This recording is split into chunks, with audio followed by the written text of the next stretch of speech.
Então, turma, para uma cinética química acontecer, ou seja, uma reação química ocorra, é necessário alguns ingredientes. Eu vou falar para vocês quais são.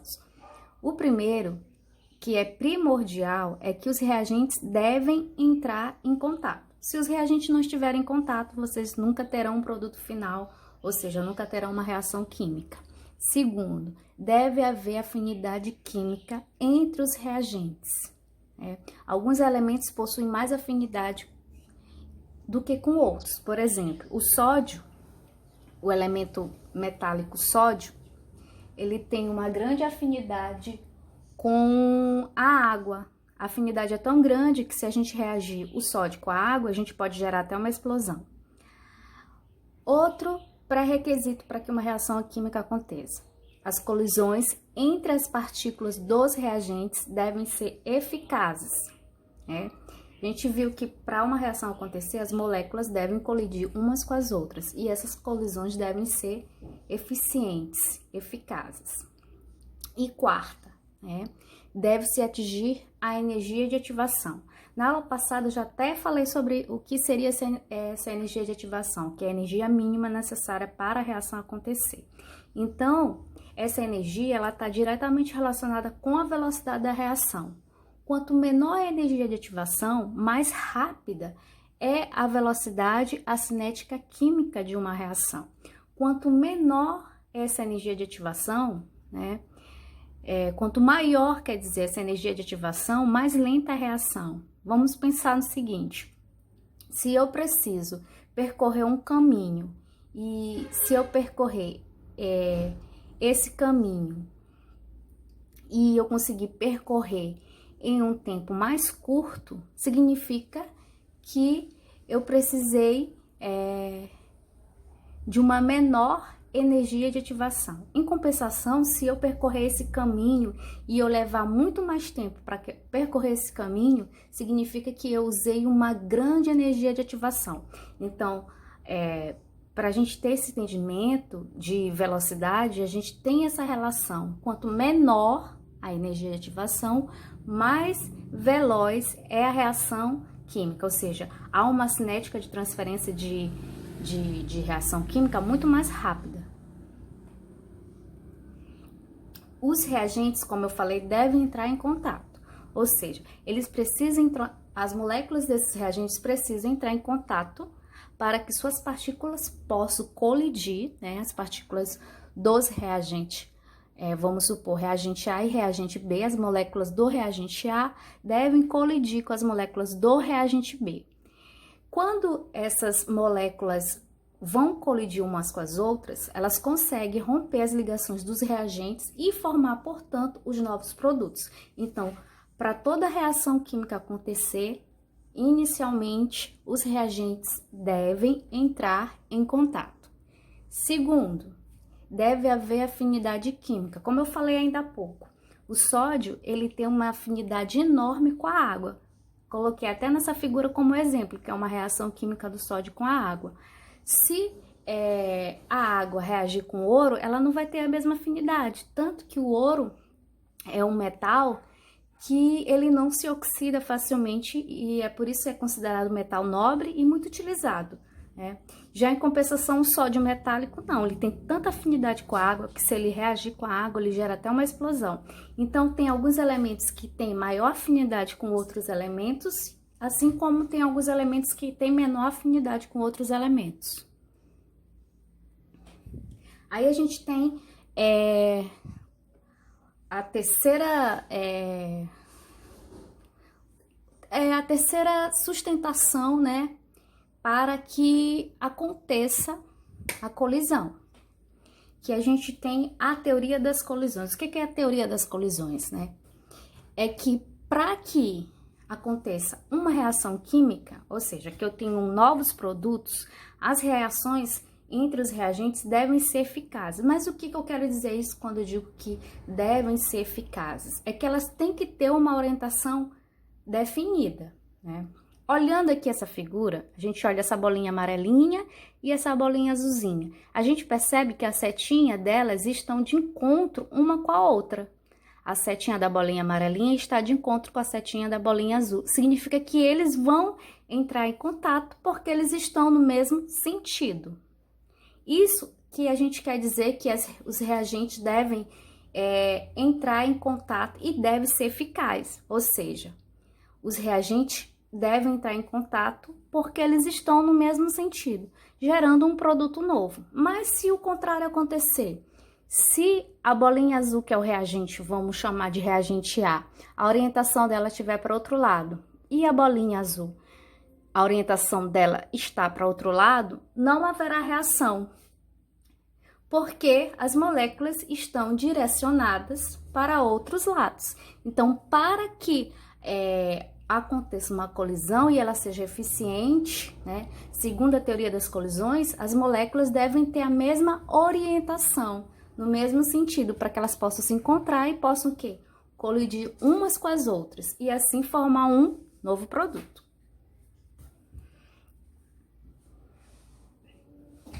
Além disso, né, toda reação química ela tem que atingir a energia de ativação. Relembrando o conceito de energia de ativação, a energia mínima necessária para a reação ocorrer. Lembrando que a energia de ativação está relacionada com a velocidade. E eu já falei isso diversas vezes. Quanto menor essa energia, mais rápida é a velocidade da reação. Coloquei como exemplo aí 2 reagentes, né? O hidrogênio, o gás hidrogênio, tá? Representado por 2H, e o gás cloro representado por 2-cloro. Esses reagentes, quando entrarem em contato uns com os outros, né? Primeiramente, eles devem ter o quê? A mesma orientação. Se eles tiverem a mesma orientação, então a gente vai ter um produto final. É o que acontece aí, nessa figura. Eles têm a mesma orientação, o hidrogênio com o cloro, formando um produto intermediário, né?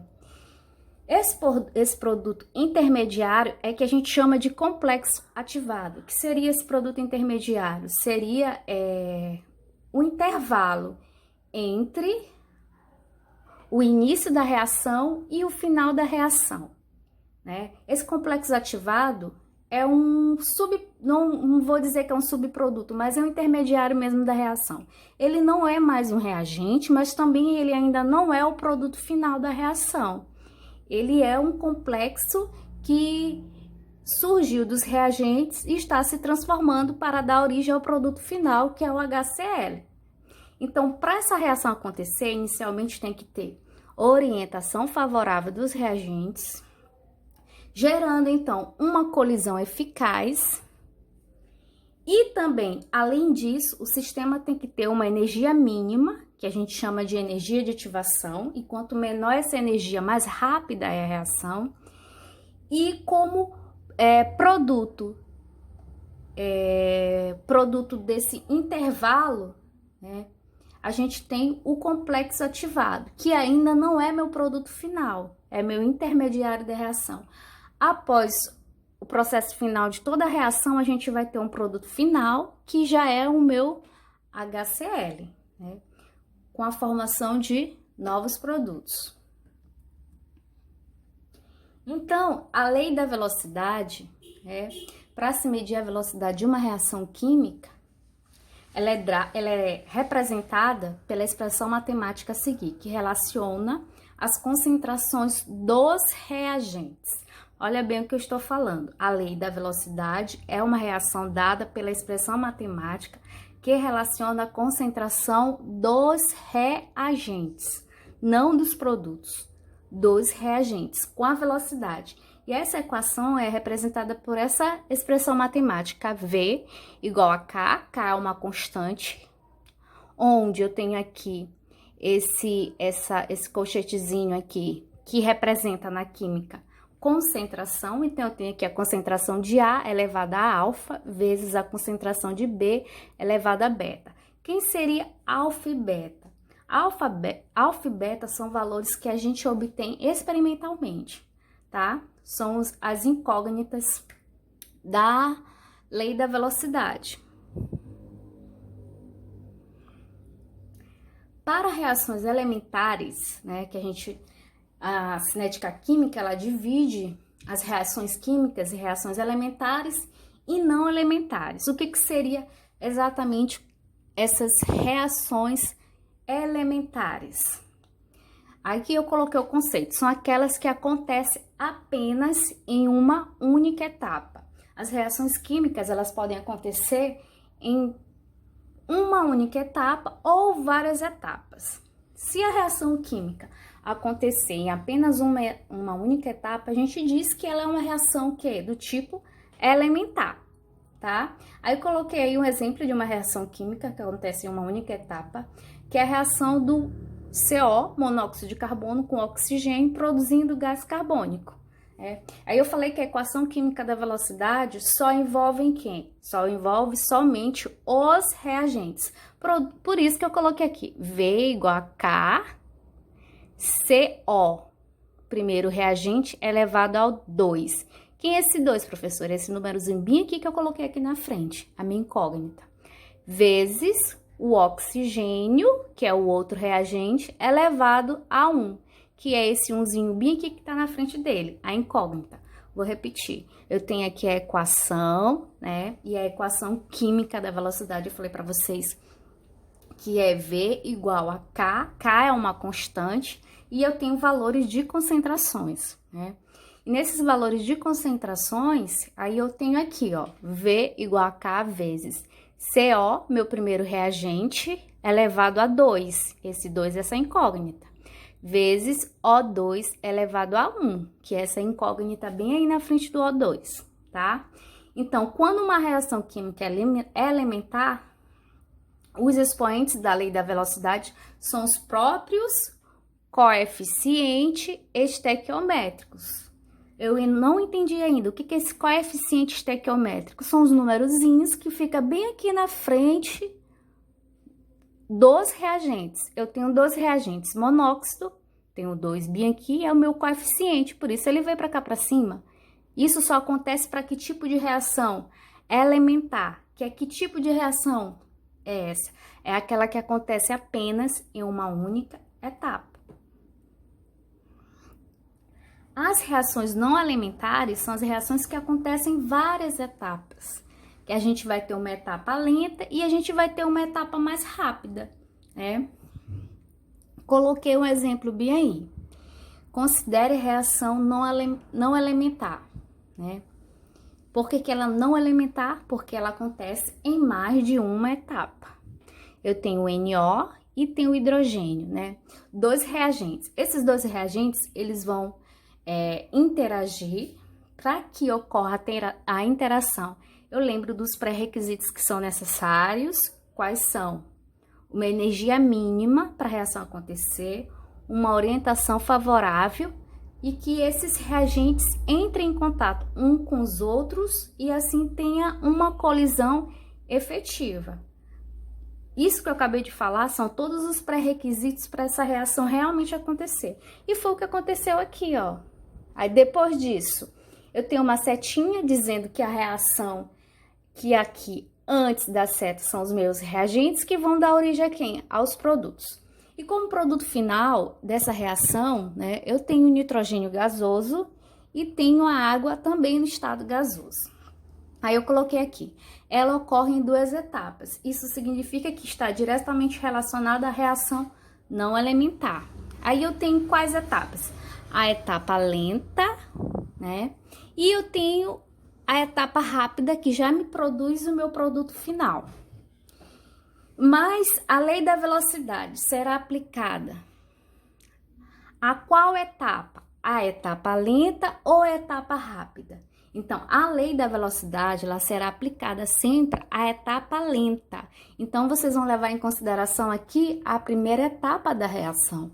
Seria V igual a K igual a NO, o 2zinho lá, coeficiente estequiométrico, e o H2. E o coeficiente estequiométrico do H2, como não tem nada, é como se tivesse 1. Então, tu pode colocar aqui o 1 ou não colocar nada, tá?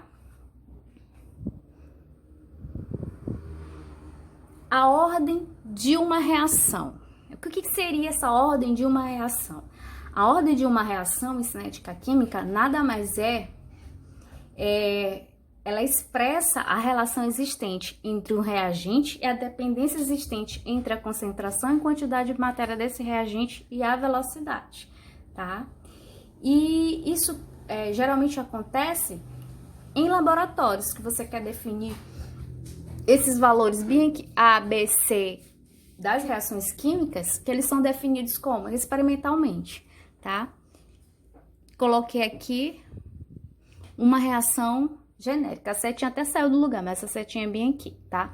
Então, eu já falei para vocês, a lei da velocidade, essa expressão matemática, ela vai ser trabalhada somente com os reagentes. Nada de produto, somente os reagentes. Consideramos uma equação genérica aí que eu coloquei para vocês, onde eu tenho Azinho, Azão, Bezinho, Bezão. Pareceu até genética, mas não é cinética. Até pareceu as palavras. Então, como é que eu vou representar a equação da velocidade para esse tipo de reação? Aí eu tenho velocidade igual a K, A, que é o reagente, e B, que é o segundo reagente. E quem seria as incógnitas? Seriam esses números que eu vou colocar aqui? Agora não, aqui muda, tá? Nesse caso, como são experimentos, né? Esse tipo de cálculo é realizado para experimentos, os valores das incógnitas X e Y serão determinados experimentalmente, né? E eles vão me identificar a ordem da reação, tá? Encontrando experimentalmente a ordem de X, a incógnita, o valor de X, ele será a ordem de A. Encontrando experimentalmente o valor de Y, ele será a ordem de B. Então, chama-se ordem de uma reação, ordem global, a soma dos valores das potências. Por exemplo, se a questão vier perguntando qual é a ordem global, qual é a ordem de A? É o valor que tu encontrares no X.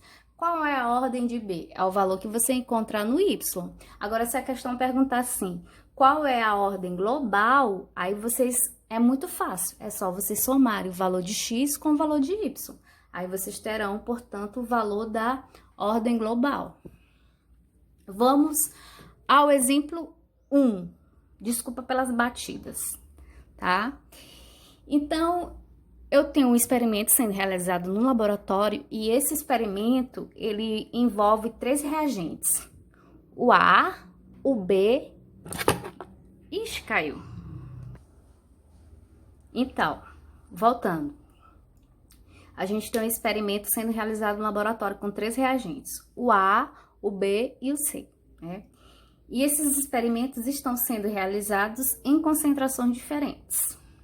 Olhando o experimento número 1, a concentração de A, 2 mol por litro.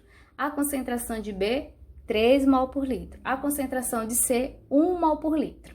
Essa reação, esses reagentes reagiram, A, B e C, em uma velocidade que foi calculada e o analista obteve uma velocidade de 0,5 mol por litro por menos 1.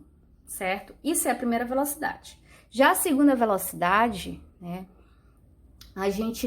O segundo experimento, melhor dizendo, que seria esse aqui, houve um aumento na concentração do reagente A.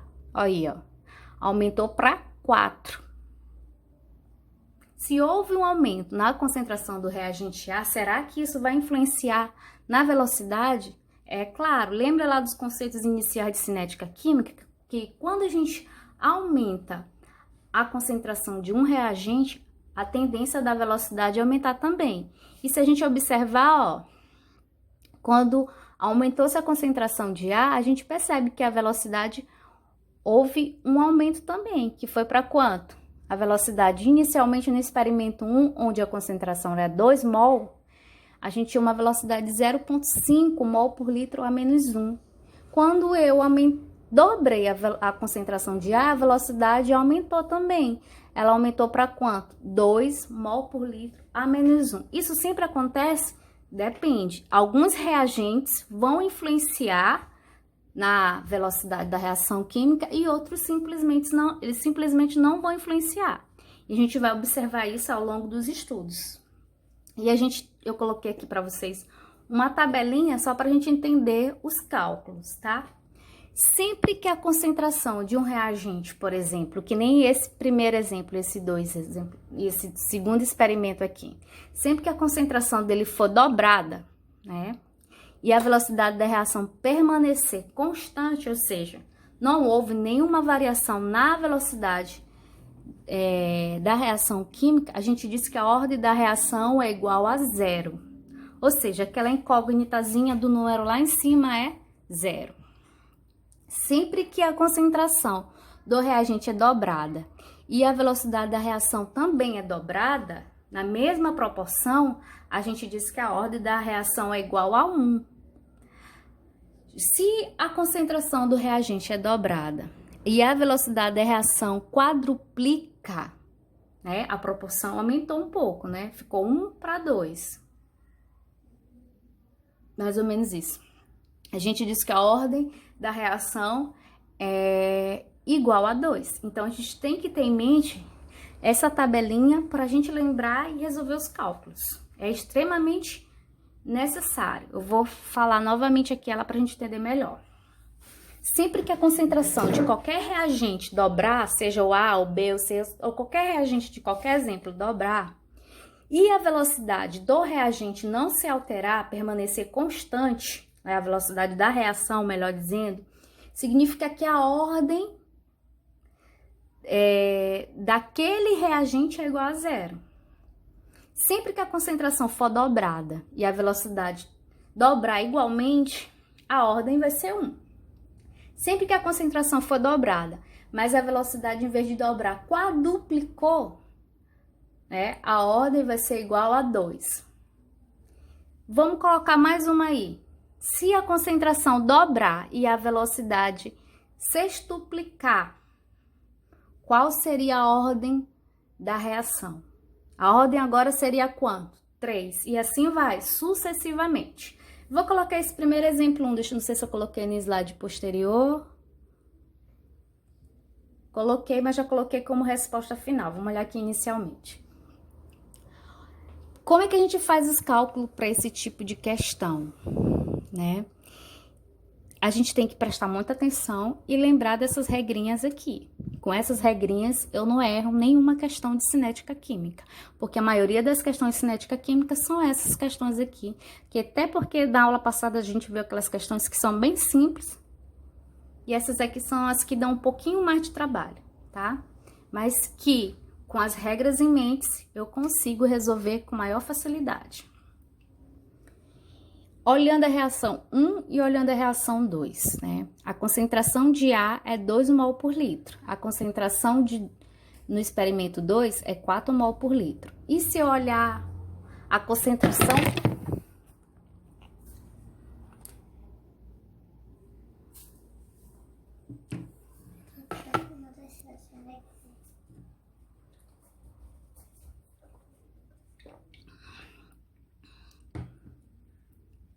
Meu celular caiu de novo. Então, desculpem, que é no improviso. Então, a gente olhando aqui, né? O experimento 1 e 2. Como é que eu vou definir a ordem, né? Aquela incógnita de cada reagente desse, para poder montar a equação química. Como é que eu vou definir? Então, é o seguinte. Sempre, né, que vocês forem... definir a ordem de A, né? Vocês vão olhar onde A está se alterando e B e C está permanecendo constante. Isso serve para todos. Se eu quiser definir a ordem de B, eu vejo onde B está se alterando e onde A e C está constante. Se eu quiser definir a ordem de C, é a mesma coisa. Eu vejo onde C está se alterando e A e B está constante. Assim, eu vou definir a ordem para cada um desses reagentes e conseguir montar aquela equação geral, aquela equação da matemática da cinética química, tá? Então, vamos levar esses conceitos em mente. Olhando aqui, o experimento 1 e o experimento 2, tá? Em casa, quando vocês pegarem os slides, vocês vão conseguir visualizar melhor, a resolução, tá? Então, a concentração de A é 2 mol por litro. E no experimento 2, a concentração de A aumentou. Passou para quanto? 4 mol por litro. Como é que eu sei que são esses experimentos que eu devo escolher para definir a ordem de A? É como eu disse, eu tenho que ver onde A se alterou e B permaneceu constante e C permaneceu constante. E olhando os experimentos 1 e 2, porque é sempre um comparativo de um experimento com outro e pode ser um comparativo entre qualquer um experimento desses, né? E olhando a comparação entre 1 e 2, eu vejo que em 1 e 2 A se alterou e B permaneceu constante e C permaneceu constante. Então, é isso que eu vou escolher. Então, vou passar lá para outra folhinha, ó, já para o outro slide. Quando eu dupliquei a concentração de A, o que aconteceu com a velocidade? A velocidade também aumentou. Ela aumentou quantas vezes? Inicialmente, no experimento 1, a velocidade era 0,5. Quando eu dupliquei a concentração de A para 4 mol por litro, olha o que aconteceu com a velocidade. A velocidade quadruplicou. Para quanto? Para 2. Aí eu lembro do conceito passado, ó. Quando a concentração do reagente é dobrada e a velocidade da reação quadruplica, a ordem da reação é igual a quanto? Igual a 2. Pronto. Foi o que aconteceu, foi o que eu constatei e percebi aqui. Eu dupliquei a concentração de A e vi que em B e C estavam iguais. Isso tem que ser assim para poder eu responder a questão. Quando eu dupliquei a concentração de A, o que houve com a minha velocidade? A minha velocidade, ó, quadruplicou, aumentou 4 vezes. Quando a concentração do reagente duplica e a velocidade quadruplica, eu já tenho a regrinha lá. Qual é a ordem da reação? Ordem 2. Então, eu digo que a ordem... Puxa, de novo.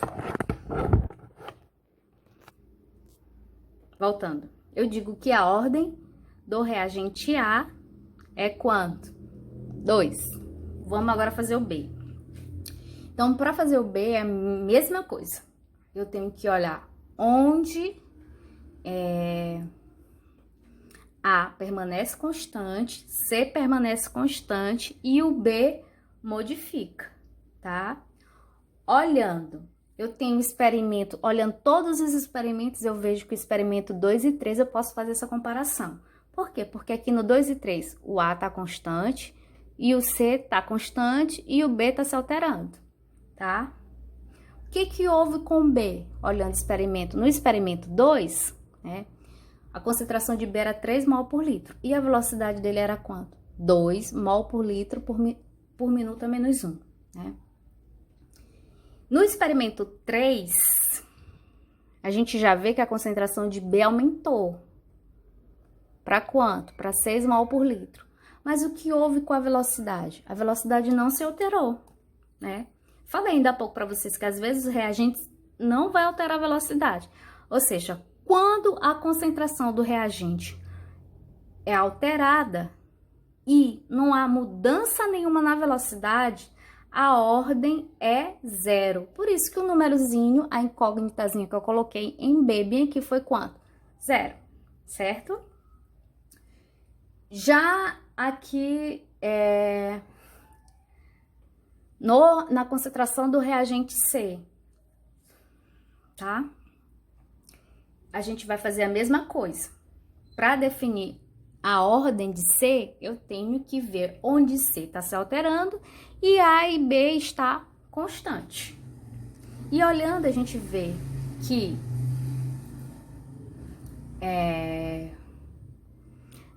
A se alterou, não cai celular. B permaneceu constante, tá? E aqui duplicou, certo?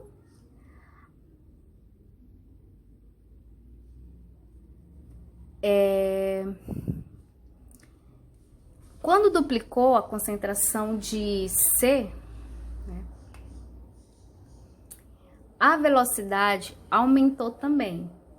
Aumentou quantas vezes? 8 vezes, né? E aí eu quero até me corrigir, que agora eu falei sextuplicou. Não é sextuplicou, é me corrigindo. Aumenta 8 vezes. No slide anterior eu falei sextuplicou, né? E quando eu tenho a concentração de C duplicada e a velocidade aumentou 8 vezes, a ordem vai ser 3. Né? Isso que eu tô corrigindo, que agora eu falei sextuplicou, mas não é sextuplicou, é aumentar 8 vezes, tá? Então, vamos fazer um apanhado total dessa questão. Então, para definir a ordem de A, olho onde A se altera e B e C é constante. Aí eu tenho A se alterando em 1 e 2, em 1 e 2 a concentração de A duplicou. Aí eu vou lá na velocidade e olho. O que houve com a velocidade? Aumentou quantas vezes? 4 vezes. Se ela aumentou 4 vezes, então quando a concentração duplica e a velocidade quadruplica, a ordem do reagente vai ser quanto? 2. É uma regra. Coloquei no slide anterior. B. Para definir a ordem de B, vejo onde B se altera e A e C permanece constante, tá? Em A se alterou ou permaneceu constante. Pega os experimentos 2 e 3. Constante, C constante e B se alterou. B se alterou, mas o que houve com a velocidade? Não se alterou. Aí lá nos registros anteriores eu coloquei. Quando a concentração se altera, mas a velocidade é constante, não se modifica, a ordem é que tipo? 0, tá? Vamos para a concentração de C. Definir a ordem de C. Vejo onde C se altera e A e B permanece constante. Aí eu olho aqui A e olho aqui B, né? E eu vejo aqui que a velocidade do experimento 3 foi 2 mol por litro menos 1, quando a concentração de C era 1. Quando eu aumentei a concentração de C, a velocidade aumentou quantas vezes? 8 vezes, né? Então, quando a concentração do reagente duplica e a velocidade aumenta 8 vezes, eu digo que a ordem... Eu coloquei mais aqui um slide, né, com um segundo exemplo, vamos fazer ele aqui também. A tabela a seguir indica valores de taxa de desenvolvimento, que é a mesma coisa que velocidade. Aí eu coloquei aqui, ó, velocidades, né, e aqui eu tenho somente 2 reagentes, que no exemplo anterior a gente trabalhou com 3 reagentes. Nesse exemplo bem aí eu tenho uma concentração 5, né, e do Y10. Como é que a gente vai definir a ordem de X? Eu vejo onde X está se alterando e Y está constante. Então, eu posso pegar esses dois experimentos aqui, esse 1 e esse 2. Vamos definir assim, porque eu acabei não colocando a numeração, tá? Então, esse aqui, experimento 1, esse aqui, experimento 2 e esse aqui, experimento 3, tá? Então, para definir X, a gente pega o experimento 1 e o experimento 2. Olhando a concentração de X, a gente vê que para o experimento 1 e para o 2, né, é ótimo, porque ele se alterou em Y constante. Aqui ele duplicou. E o que houve com a velocidade? Aumentou 4 vezes. Então, qual é a ordem de X? 2. Pronto. Vamos para Y, né? Então, eu pego o experimento 2 e 3. Aí eu vejo. Aqui duplicou e aqui o que houve com a velocidade? Constante. Então, qual vai ser a ordem de Y? 0, tá? Então, muito simples, é só ter em mente as regras. Eu coloquei aqui esse exemplo 3, já coloquei até a resposta final. Ixi, a bateria tá acabando. tá? Aí eu quero que vocês tentem resolver em casa e amanhã eu vou ficar disponível, vou fazer um chat, ou então vou abrir aqui o Skype pra gente conversar e vocês tirarem a dúvida de vocês na aula de amanhã. Deixa eu ver se tem mais algum exemplo. Não. Então é isso. Na aula de amanhã, vocês vão tirar as dúvidas e tentar resolver esse exemplo 3, que já tá com a resposta aí, mas eu quero que vocês tentem trabalhar a questão para que vocês tenham dúvidas, para que amanhã eu possa tirar essas dúvidas no chat da plataforma ou então no Skype, tá? Obrigada.